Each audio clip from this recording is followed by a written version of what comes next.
रात्री रस्त्यावरची कुत्री अचानकच भुंकायला लागतात तर लोक म्हणतात की त्यांना भूत दिसतं. पण डॉक्टर विज्ञान काय म्हणतं? त्यांना खरंच भूत दिसतं?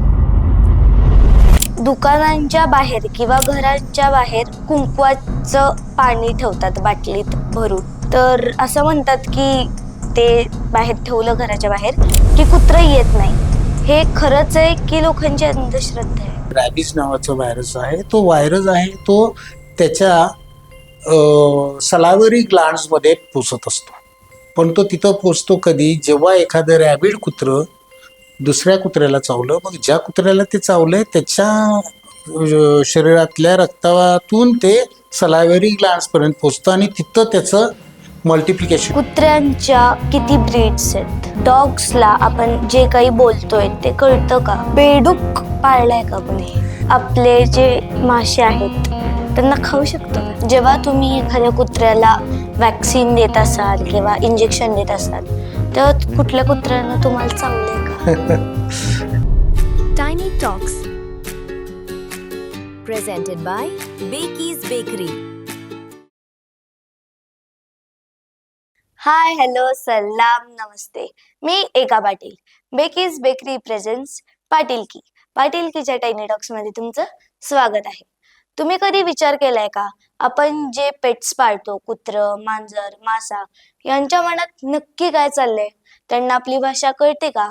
किंवा रस्त्यावरच्या भटक्या कुत्र्यांशी कसं वागायचं? या मजेशीर आणि महत्वाच्या उत्तरांसाठी आज आपल्यासोबत आहेत डॉक्टर प्रताप राजे महाडिक सर, म्हणजेच आपले डॉक्टर काका. डॉक्टर काका, तुमचं पाटीलकीमध्ये स्वागत आहे. तुम्ही पेट डॉक्टर आहे ना? होय.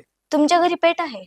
माझ्या घरी बरेचसे पेट होते. आता काही काळ झाला घरात कोणी, माझी मुलं वगैरे सगळे मोठे झाले, आता त्यांच्याकडे बघण्याला वेळ मिळत नाही, म्हणून आता सध्या या 2-4 वर्षामध्ये माझ्याकडे पेट नाही. नाहीतर गेले 40 वर्ष मी या क्षेत्रामध्ये कार्यरत आहे. डॉक्टर म्हणून मी प्रॅक्टिस करतो गेले 40 वर्ष, आणि तेवढ्या वर्षांपासून माझ्या घरात कधी ना कधी एक ना एक कुत्रं होतच. मध्यंतरीच्या काळामध्ये तर माझ्याकडे एकूण 27 कुत्रे होते. त्यांच्यासाठी मी डॉग फार्म हाऊस वगैरे ठेवलेलं आहे. बेसिकली म्हणजे सगळ्याच घरांमध्ये ज्या घरात पेट्स असतात तर जास्त करून कुत्रा असतं, मांजर असतं आणि फिश असतात. पण बाकीचे पेट्स का नाहीत? वास्तविक पाहता कुत्रे आणि मांजरं हे अनादी काळापासून माणसाचे पेट्स म्हणून, मित्र म्हणून संबोधले गेलेले आहेत. त्यांना मोल्ड केलं गेलेलं आहे. ते ब्रीड्स असे आहेत की त्यांना माणसाशी जवळ राहायला आवडतं. मग त्यामुळं ते पेट्स म्हणून आपल्याला जास्त प्रचलित आहेत. त्याशिवाय बरेचसे असे प्राणी आहेत, पण ते काही कामासाठी वगैरे वापरले जातात. उदाहरणार्थ गायी आहेत, ते दुधासाठी वापरले जातात. बैल आहेत, ते शेतीसाठी वापरले जातात. हे सगळे आपले पेट्सच आहेत. पण माणसाच्या अधिक जवळ असणारे पेट्स म्हणजे कुत्रे आणि मांजर. आता कुत्र्यांचे जे भटकी कुत्री असतात त्यांचे अटॅक्स आता होतात लहान मुलांवर, तर त्यांना अवॉइड कसं करायचं? खरं सांगायचं झालं तर आपल्या भारतामध्ये असा चांगला कायदे आहेत, परंतु त्याचं इम्प्लिमेंटेशन नीट होत नाही. त्यामुळं भारतामध्ये भटक्या कुत्र्यांचं प्रमाण खूप जास्त आहे. आणि काय होतं, आपण पण त्याला जबाबदार आहोत. कधी काय होतं, एखाद्या घरामध्ये एखाद्या मुलाच्या हट्टाखातर, याच्या खातर एखादं पिल्लू आणलं जातं, मग ते मोठं केलं जातं. मग ते मोठं झाल्यानंतर त्यांच्या लक्षात येतं की अरे नाही नाही, याचा आपल्याला त्रास होतो. हे लोक लगेच डायरेक्ट नेऊन रस्त्यावर सोडून देतात. याच्यामुळं पण भारतामध्ये भटक्या कुत्र्यांचं प्रमाण जास्त झालेलं आहे. दुसरा प्रकार असा आहे की त्यांचं जे निर्बीजीकरण वगैरे व्यवस्थित करायला पाहिजे, तर ते संस्थांमार्फत नीट केलं जात नाही. त्याच्यामुळं त्यांचे प्रमाण पण वाढतंय. आणि काय होतं, मग अन्न कमी पडायला लागलं, त्यांचा निवारा कमी व्हायला लागला की मग ते माणसाच्या जास्तीत जास्त ह्याच्यामध्ये शिरकाव करतात. आणि मग तिथं थोडं चुकून पाय पडला की चाव किंवा काय कर, असे प्रकार घडतात. डायरेक्ट असा अटॅक करणारी कुत्र्यांची संख्या फार कमी आहे, पण त्याच्या मागे एक लॉजिक असतंच की काहीतरी त्यांना डिस्टर्ब केलेलं असतं, म्हणून ते तसे अटॅक करतात. कुत्र्यांच्या किती ब्रीड्स आहेत? एकूण तसं बघायला गेलं तर माणूस पाळत असलेले 350 जाती आहेत कुत्र्यांच्या, आणि त्या 350 जातींची वर्गवारी पण केलेली आहे. तर काही वर्ग आहेत ते कामासाठी, कुठल्या कामासाठी काय वापरतो त्याप्रमाणे त्याची वर्गवारी केलेली आहे. फॉर एक्झाम्पल गार्ड डॉग्स असतात, तर ते फक्त आणि फक्त राखणीकरता वापरले जावेत किंवा राखणीकरता त्यांचा उपयोग व्हावा. त्याच्यानंतर काही रिट्रीव्हर्स असतात. आता पूर्वी लोक शिकारी वगैरे करायचे त्या काळामध्ये, रिट्रीव्ह करायला म्हणजे उदाहरणादाखल पक्ष्यांची शिकार वगैरे केली तर ते कुठं पाण्यात पडले, कुठं झाडीत पडले, तर तिथनं ते उचलून आणायचे, म्हणून त्यांना रिट्रीव्हर म्हणलं गेलंय. मग त्या खास गोष्टींसाठी त्यांना पाळायला जातात. काही पॉइंटर्स म्हणून आहेत, तर पॉइंटर्सना कशासाठी पाळायची, तर ती नेमकी शिकार कुठं आहे ते बारीक आवाजावरून आणि त्यांच्या येणाऱ्या वाऱ्याबरोबरच्या गंधावरून ओळखून ते बरोबर नाकानी तिथं पॉइंट करतात. त्या नाकाच्या बरोबर समोर तुम्ही नीट बघितलं तर ते तिथं असणारच ती शिकार. त्याच्यासाठी त्यांना पॉइंटर्स म्हटलं गेलेलं आहे आणि त्या गोष्टीसाठी त्यांचा वापर झाला आहे. पूर्वी उंदरांची वगैरे जास्त हे व्हायची, प्रादुर्भाव असायचा, घरात खूप हे असायचं, किंवा छोटे छोटे जनावरं जे ह्याच्या खाली असतात, छोट्या छोट्या ह्याच्यामध्ये बिळांमध्ये वगैरे असतात, तर त्या जनावरांना पकडण्यासाठी डॅक्शन्स वगैरे चा वापर व्हायचा. डॅक्शन्स या जातींचा वापर व्हायचा. त्यांना टेरियर्स और डॅक्शन्स असं म्हणलं जातं. नंतर काही टॉय ब्रीड झाले, ते स्पेशली असं एक खेळण्यासारखे दिसावेत वगैरे ह्या दृष्टिकोनातून त्यांना ब्रीडिंगमध्ये डेव्हलप केलं गेलं. तसे टॉय ब्रीड्स आहेत जे छोटेसे असतात, कसंही पर्समध्ये वगैरे. तो आपल्या भारतामध्ये तो जास्त हे नाही आहे, परंतु वेस्टर्न कंट्रीजमध्ये आणि चायनामध्ये वगैरे ते फार मोठं फॅशन हे मानलं जातं. तर तसे टॉय ब्रीड्स झाले. असे विविध प्रकारचे डॉग्स आहेत. जी लोक बिल्डिंग मध्ये राहतात किंवा फ्लॅट मध्ये राहतात, तर त्यांच्यासाठी कुठले डॉग्स चांगले आहेत? ऍक्च्युली कसं आहे की तुम्ही कुत्रं कशासाठी पाळायचंय हे पहिल्यांदा ठरलं पाहिजे. तुमचं काय आपला हे पर्पज काय आहे. बेसिकली तसं बघायला गेलं तर ही कुत्री पाळणं हा प्रकार पूर्वी पर्पजसाठी होता. आता तो शौकासाठी आणि ह्याच्यासाठी झालेला आहे. पण तुम्ही तो पाळत असताना तुम्हाला अच्छा ठीक आहे, आता तो शौकासाठी पाळला जातो, परंतु मग आपली एरिया किती आहे, त्या एरियामध्ये कशा प्रकारचं कुत्रं असावं, आपलं वय किती, आपण वेळ किती देऊ शकतो कुत्र्याला, ह्या सगळ्या गोष्टींवर अवलंबून असतं की कुठलं कुत्रं पाळावं. तरी तू आता मला विचारलंस की फ्लॅटमध्ये वगैरे जनरली कुठली कुत्री चांगली असतात, तर माझ्या माहितीप्रमाणे आणि माझ्या अभ्यासाप्रमाणे छोट्या छोट्या ज्या जाती आहेत ज्यांची उंची 1 फूट 14 इंच वगैरेच्या आसपास आहे, ज्यांचं वजन साधारण 10 किलो 15 किलोच्या जवळपास आहे किंवा त्याच्यापेक्षा कमी आहे, असे डॉग्स आहेत ते फ्लॅटमध्ये वगैरे पाळायला चांगले. उदाहरणादाखल बोलायला गेलं तर बीगल म्हणून एक ब्रीड आहे, पग्ज आहेत, तुम्हाला केसाळ जर आवडत असेल तर पमेरिनियन्स आहेत, कॉकर स्पॅनियल्स आहेत. हे असे बरेचसे आहेत ब्रीड्स, म्हणजे जे तुम्हाला लिफ्टमधून न्यायला आणायला किंवा पायऱ्यांवरून उचलून न्यायला वगैरे सोपे जातात. कारण कुठलंही कुत्रं घेतलं तरी त्याला बाहेर फिरवणं, त्यांचं शिशू वगैरे करायला त्यांना बाहेर हे करणं हे गरजेचं असतंच आहे. बऱ्याचशा घरांमध्ये जिथे स्पेशली डॉग्स असतात, तर ते त्यांना बेडवरती घेऊन झोपतात किंवा काही वेळेला जेव्हा ती लोक खातात, तर ते डॉग येऊन असं असं केस वगैरे झाडतं. तर आता कसं आहे की कुत्र्याच्या केसापासून आपल्याला अपाय होतो का, या प्रश्नाचं उत्तर सरळ सरळ होय. परंतु केसांमध्ये पण काही फरक आहेत, प्रकार आहेत. जर तुम्ही बघितलं की लॅब्राडोर वगैरे सारखे जे डॉग्स आहेत किंवा हे आहेत, डोबरमन्स आहेत किंवा असे ज्यांची केस लहान आहेत आणि जड आहेत, त्यांनी केस झाडली तर ते जमिनीला लागतात. परंतु पॉमेरियन म्हणा, कॉकर स्पॅनियल्स म्हणा वगैरे असे जे भरपूर केसाळ अफगाण हाउंड्स वगैरे ज्यांची केस लांब आहेत, तर ती केस उडतात. आता केसाचं हे कसं आहे की कुठलंही कुत्रं तुम्ही पाळा त्याचे केस गळतातच. त्याचं कारण असं आहे की त्यांच्या केसाची ठेवण अशी ठेवलेली आहे की एका मुळाला 4 केस येतात आणि दर एक केस 8 महिन्यांनी गळतो आणि इकडे एक नवीन येतो.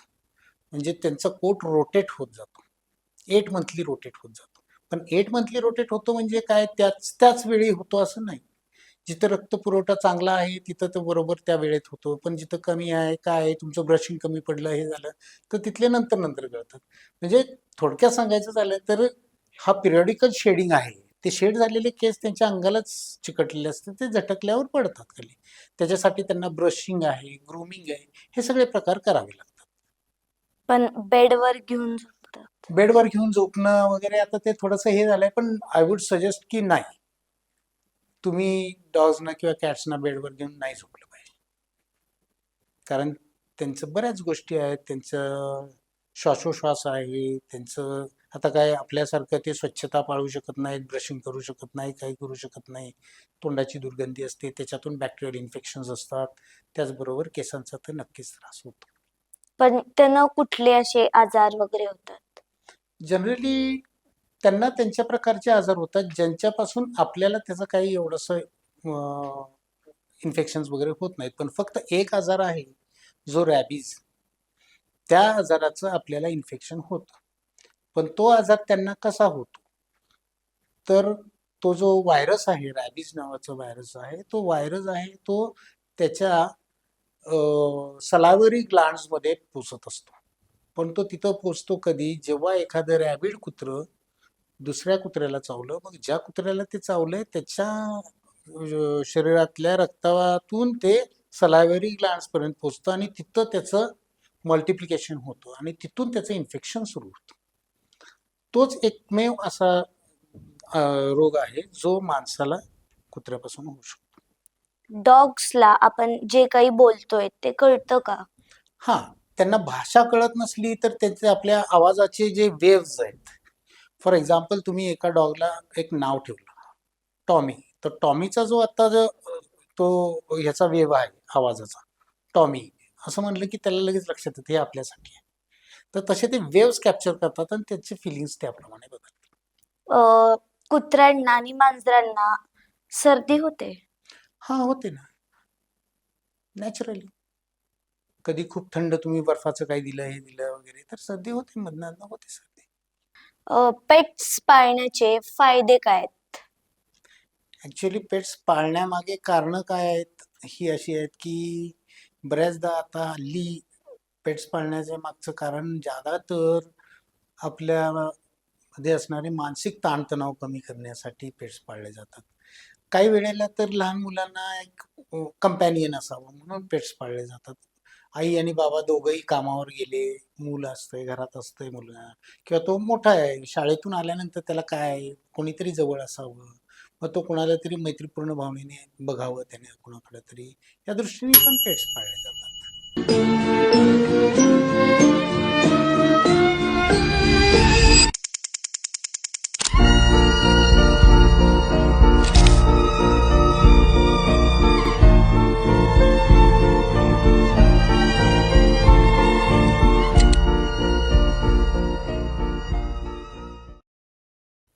जसं तुम्ही सांगितलं की 350 पेक्षा जास्त पेट्स डॉग्सचे ब्रीड्स आहेत, तर मग त्यातले थोडेसेच का दिसतात आपल्याला?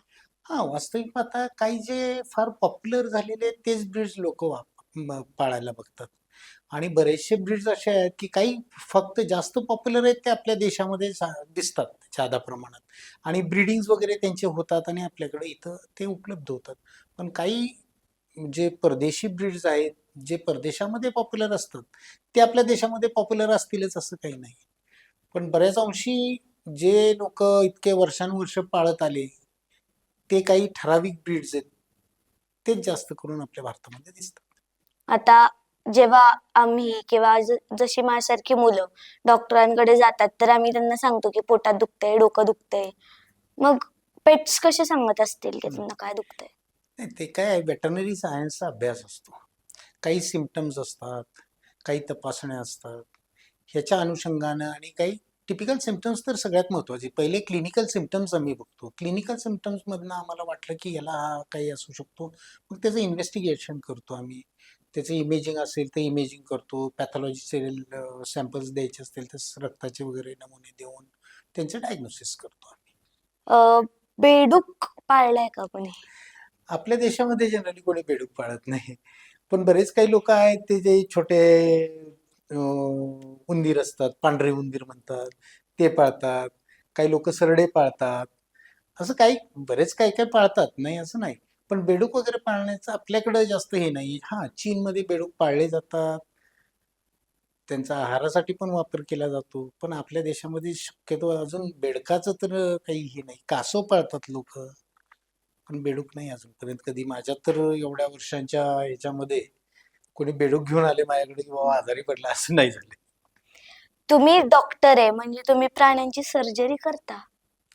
हा, आता ते सर्जरीचा एक वेगळा अभ्यास असतो. त्या अभ्यास झाला तर सर्जरी वगैरे सगळे करता येतात.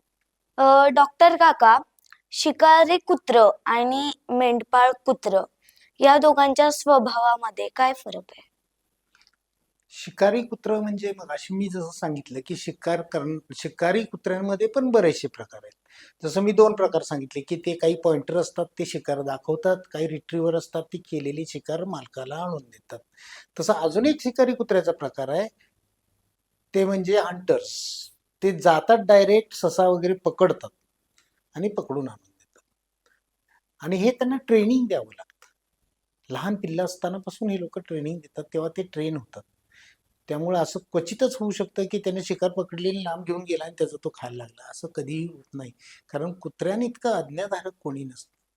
त्यांना मालकाचं पॅटिंग, त्यांनी प्रेज केलेलं खूप आवडतं आणि त्याच्यासाठी ते काहीही करायला तयार असतात. हा त्यांचा एक चांगला गुणधर्म आहे. शिकार करणारं कुत्र आणि राखणी कुत्र या दोघांच्या स्वभावात काय फरक आहे? शिकार करणाऱ्या कुत्र्याला शिकार करण्याचं प्रशिक्षण दिलं जातं, त्याचा इन्स्टिंक्ट तो होतो. आणि राखण करणारा कुत्रा आहे तो आपल्या त्या प्रिमायसेसची किंवा विशिष्ट लोकांची रक्षण करण्यासाठी त्याला ट्रेनिंग दिलं जातं. त्यामुळं तो काय करतो, फक्त आता समजा आपलं घर आहे, घराच्या कडेने कंपाऊंड आहे. मग त्याला बाहेर सोडलं तर घर आणि कंपाऊंडच्या मध्ये, कंपाऊंडमधून आत कोणी येऊ नये आणि त्याच्यापेक्षा आत घरात कोणी जाऊ नये, किंवा घरातलं कोणी आलं तर त्याला कुठल्याही प्रकारचं कोणी इजा करू नये, ह्याच्यावर त्याचं कायम लक्ष असतं. खूप दक्ष असतो तो तेव्हा, राखणीचा कुत्रा. जेव्हा तुम्ही एखाद्या कुत्र्याला वॅक्सिन देत असाल किंवा इंजेक्शन देत असाल, तेव्हा कुठल्या कुत्र्यानं तुम्हाला चावलंय का? बरेच वेळा प्रॉपरली धरलं नाही गेलं, काही नाही झालं तर चावलं जातं. मग तुम्ही काय करता चावलं की? ऍक्च्युली कसं आहे की जे डॉग्स आमच्याकडे नेहमी ट्रीटमेंटला येतात, सातत्यानं असतात, ते आल्यापासून त्यांना दरवर्षीचं ते अँटीरॅबिजचं वॅक्सिन्स वगैरे हे ते आम्ही दिलेलं असतं. शिवाय आम्हाला स्वतःला प्रोटेक्ट करून घेतलेलं असतं. दर 3 वर्षातून एकदा आम्ही वॅक्सिन घेतो, जे की त्याच्यामुळं त्याच्या चावण्यानं वगैरे आम्हाला काही होऊ नये. एक्झॅक्टली स्पीकिंग, रॅबीज होऊ नये. घरात फिश टँक असला की मन शांत होतं असं म्हणतात. पण ते छोटेसे मासे स्वतःच्या मालकाला ओळखू शकतात का? ऍक्च्युली फिश टँक हा एक वेगळा हे आहे. जे जे आपण म्हणतो प्राणी पाळण्याचा एक वेगळा हे आहे. परंतु फिश टँक हा लोक ठेवतात. त्याच्या मागे हो, खरं त्यांच्या हालचाली बघत तुम्ही कॉन्सन्ट्रेशन केलं त्यांच्या हालचालींवर, तर तुमचे विचार वगैरे, जे वाईट विचार किंवा जे दडपणं असतात ते बरेचसे कमी होतात. पण त्याच्यासाठी तुम्ही त्या फिश टँक समोर बसलं पाहिजे, त्यांची मुवमेंट्स ऑब्झर्व केली पाहिजे. नुसतं फिश टँक ठेवला म्हणजे आपण बरं होतं, हे आपलं मन प्रसन्न राहतं किंवा मन शांत राहतं असं नाही. तर त्या शांत राहण्यासाठी पहिले त्या माशांचं ऑब्झर्वेशन करायला. माशांची काळजी कशी घेतली पाहिजे? माशांची काळजी म्हणजे काय, की त्यांचं पाणी वरचेवर बदलावं लागतं.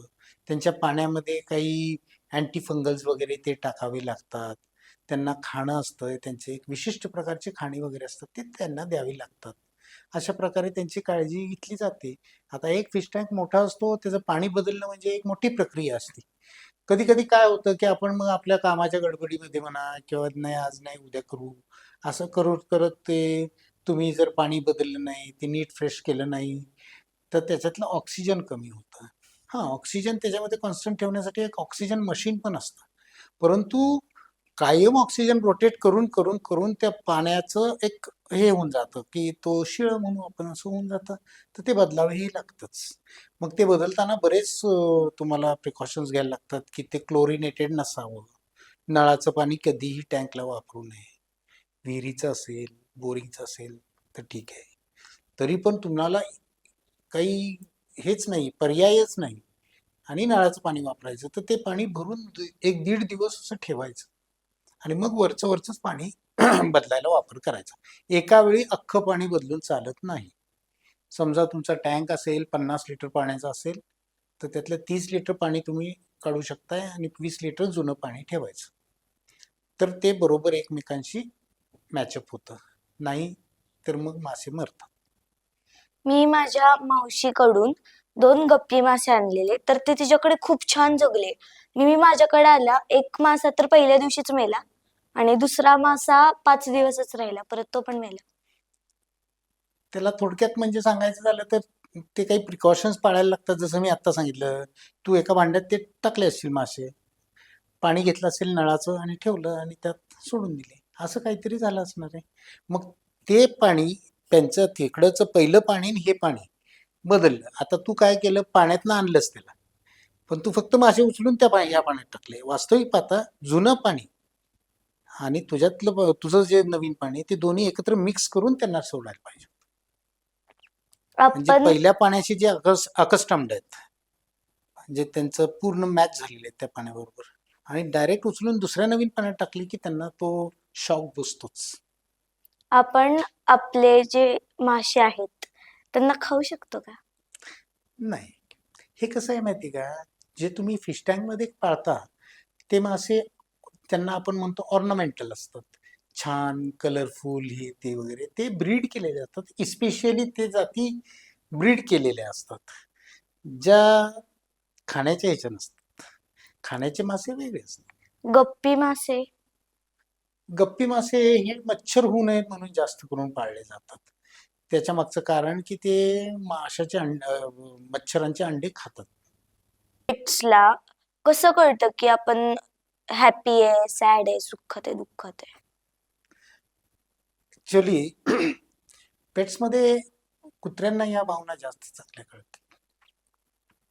त्याच्या मागं कारण असं आहे की कुत्र्याचा आणि मानवाचा एवढ्या वर्षानुवर्षापासून एकमेकांशी जो काही संबंध आहे, जिव्हाळा आणि हे आहे, तर ते त्याच्या रक्तात उतरलेलं आहे. आणि त्याच्यामुळे त्याच्या पण मानसिकतेमध्ये, त्याच्या मेंदूमध्ये ते सगळं असं ते हे तयार झालेलं आहे की आपले वाईब्स असतात, आपला पडणारा पाय जो असतो त्याच्यावरून पण त्याला कळतं की आता चिडलेला आहे किंवा ओके छान आहे. इथपर्यंत त्यांचं डोक्यामध्ये सगळं इतकं फीड झालेलं असतं आपलं मानवी याचं, आणि जो कोणी त्याच्या बरोबर असतो त्याच्याशी त्याचं एक मैत्रीपूर्ण नातं तयार झालेलं असतं. फॉर एक्झाम्पल, आता तुझ्या घरी तू आहेस, तुझं एखादं डॉग हे आहे, तू त्याच्याशी सारखं खेळत असते, हे करत असते, त्याला कडल करत असते, त्याला मधनं अधनं काहीतरी खायला देत असते, तर ते एक बॉन्डिंग तयार होतं. आणि त्याच्यामुळं ना त्यांना लगेच समजतं आपल्या मनामध्ये मनामध्ये काय चाललं, म्हणजे डिटेलिंग नाही समजू शकत, फक्त तुमचा मूड समजू शकतो की आता तुम्ही जरा त्रासात आहे किंवा तुम्ही आनंदी आहात, एवढं कळू शकतो. कॅट्स असतात, तर ते त्यांचा असा हात असा धरून अशा लीक का करतात त्या? मांजरींना जन्मताच ती सवय आहे की त्यांचं स्वतःचं शरीर त्यांनी जिभेने चाटून साफ करायची त्यांना सवय आहे. नुसते हातच नाही, तर ते संपूर्ण अंग तुम्ही जर नीट खूप वेळ जरा ऑब्झर्व केलं तर पूर्ण अंग. आणि मांजर एक असा प्राणी आहे की त्याची मान कुठून कुठपर्यंत पण पोचते. त्यामुळं तो संपूर्ण असं मान पूर्ण फिरवून मानेला, डोकं पूर्ण फिरवून मानेला पण चाटत असते. ते नीट ऑब्झर्व केलं तर ते कळेल. तर ते त्यांना जन्मजातच त्याचं हे आहे, ते नैसर्गिक स्वभाव आहे की स्वतःला स्वच्छ ठेवण्यासाठी चाटून स्वच्छ करा. अ, आता आमच्या घरी तर डॉग नाहीये, पण माझ्या एका फ्रेंडच्या घरी डॉग आहे. तर ती मला सांगते की ती जेव्हा पण घरी जाते, तर ते त्याचं असं शेपूट हलवत हलवत हलवत तिच्याकडे येतं, त्या आजूबाजूला असं फिरतं. तर ते कसं म्हणजे? ऍक्च्युली तुझी मैत्रीण शाळेत जाते, ती जाते सकाळी आणि येते दुपारी किंवा संध्याकाळी. तो जो मधला गॅप असतो ना, त्या मधल्या गॅपमध्ये ते डॉगी तिला मिस करत असतं. आणि मग ती आली की त्याला इतका आनंद होतो आणि असं हे होतं, मग तो व्यक्त करतो, त्याचा आनंद व्यक्त करतो ते वॅगिंग करून, ज्याला वॅगिंग म्हणतात, शेपूट हलवणे. तसंच उड्या मारणार, वाकड्या तिकडे उड्या मारणार, इकडे तिकडे गोल गोल त्याच्या भोवती हे करणार, तर तो आनंद व्यक्त करत असतो. ते झालं, पण ती अजून मला सांगते की जेव्हा ती असं सगळं घरी जेवून वगैरे बसती आणि तेव्हा तो तिचा डॉग तिचं फेस पण लीक करतो. ते प्रेम व्यक्त करण्याची त्याची पद्धत असते, की माझं तुझ्यावर प्रेम आहे हे दाखवायचे प्रयत्न करतो तो, त्यामुळे तर लीक करतो. रात्री रस्त्यावरची कुत्री अचानकच भुंकायला लागतात, तर लोक म्हणतात की त्यांना भूत दिसतं. पण डॉक्टर विज्ञान काय म्हणतं? त्यांना खरंच भूत दिसतं? वास्तविक पाहता असं काही नाही. त्यांना कुठला संशयास्पद गोष्ट लक्षात आली, अचानकपणे अंधारात काही हालचाली झाल्या किंवा हे झालं, तर ते एकदम सस्पिशियस होतात. आणि त्यांचं सस्पिशियस होणं म्हणजे लोकांना अलर्ट करणं, त्याच्यासाठी ते भुंकणं असतं. त्याशिवाय एकमेकांशी भांडणं होतात, काही टेरिटरीज ठरलेल्या असतात त्यांच्या. एखादं बाहेरच्या टेरिटरीचं कुत्रं दुसऱ्या या टेरिटरीमध्ये आलं, मग हे सगळे त्याला हकलून लावण्यासाठी ते भुंकत असतात. असं पण काही प्रकार असतो. आणि कुत्र्यांना अंधारामध्ये खूप चांगलं दिसतं. अंधाराची भीती वाटायचं कारणच नाही आहे त्यांना, कारण त्यांना दिसतं चांगलं. डॉक्टर, दुकानांच्या बाहेर किंवा घरांच्या बाहेर कुंकवाचं पाणी ठेवतात बाटलीत भरून. तर असं म्हणतात की ते बाहेर ठेवलं घराच्या बाहेर की कुत्रं येत नाही. हे खरंच आहे की लोकांची अंधश्रद्धा आहे? ही निव्वळ अंधश्रद्धा आहे. त्याच्या मागचं पहिलं कारण, एकदम ठोस कारण, वैज्ञानिक कारण, कुत्र्यांना कलर्स दिसत नाहीत. कुत्रे हे ब्लॅक अँड व्हाईट, फक्त ब्लॅक अँड व्हाईटच बघू शकतात, कलर्स अजिबात त्यांना दिसत नाहीत. त्यामुळे हे जे म्हणणं आहे की ते कुंकवाचं पाणी ठेवलं किंवा लाल पाणी ठेवलं तर ते लाल रंग बघून येत नाहीत वगैरे, हे पूर्णपणे मिथ्या आहे आणि विज्ञानाला धरून नाहीच आहे, अंधश्रद्धा म्हणेन मी याला. तर थँक्यू डॉक्टर काका, तुमच्यामुळे जे मिथ्स होते किंवा ज्या अंधश्रद्धा होत्या त्या सगळ्या क्लिअर झाल्या. जसंच की ते कुंकवाचं पाणी किंवा रात्री भूत वगैरे दिसतात का कुत्र्यांना, हे सगळे ज्या मिथ्स होत्या त्या पूर्णपणे क्लिअर झालेल्या आहेत. आणि बालमित्रांनो, तुम्हाला माझा पॉडकास्ट कसा वाटला हे कमेंटमध्ये सांगा. पाटीलकीला लाईक करा, शेअर करा आणि सबस्क्राईब करायला विसरू नका. थँक्यू. आपली स्पॉन्सरर बेकीज बेकरी कडून एक तुम्हाला छोटीशी भेट, आणि तुम्ही वेळात वेळ काढून आलात तर त्यासाठी थँक्यू. थँक्यू. तुझ्याबरोबर गप्पा मारायला खूप मजा आली आणि बरेचसे जेवढे जे काही तुझे प्रश्न होते ते मी सॉल्व्ह करायचा प्रयत्न केला असं मला वाटतंय. तरी पण काही कमी जास्त असेल तर केव्हाही तू मला बोलवू शकतेस. ओके. Tiny Talks